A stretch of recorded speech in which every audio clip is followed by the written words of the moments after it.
Oh, this is actually a pretty good one. So this one's from an officer in Kansas, Tim from Kansas.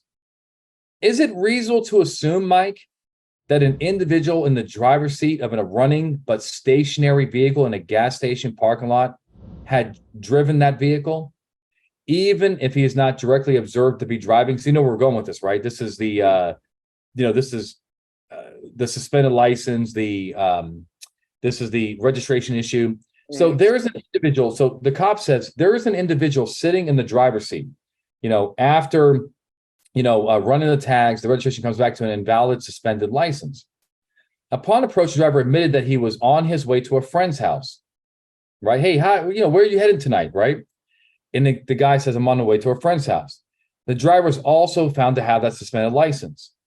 The driver was cited for both invalid registration and driving on a suspended driver's license. Based on what you know here, is this a good case? Is this a good detention if we have detention and a good citation? Yes or no?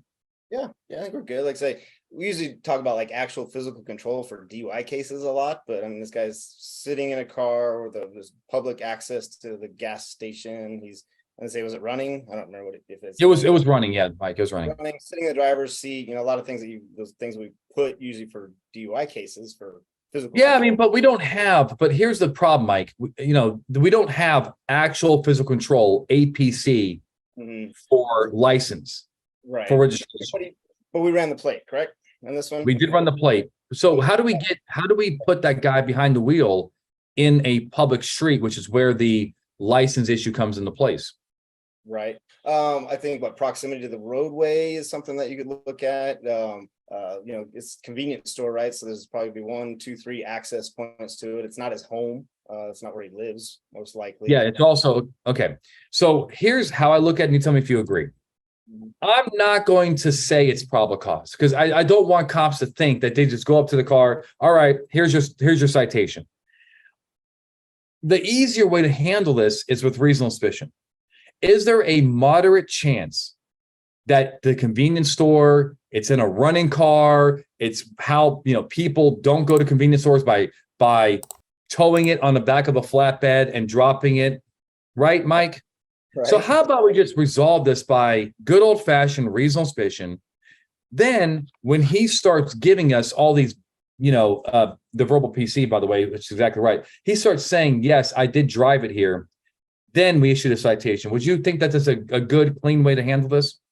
Yeah, for sure. Yeah, like, 'cause if you look at those circumstances, you said, yeah, it's reasonable to believe all that stuff going on. Now, you probably have your low mileage Lamborghini towed around town, so you don't up those mileages on there, right? I do. Well, because it's a lease and they charge me Uh-huh. $54 a mile. Exactly, huh? All right. Um, So, guys, that's what we have for you tonight. one more thing on that. Yeah, That's a please little do, Mike. bit, Kansas versus Glover. Just a little comparison of that into this here, where ran the Oh, plate, came back suspended. And I think the courts basically said, yeah, it's reasonable to think that the RO is the person driving unless you got something uh, contrary to dispel.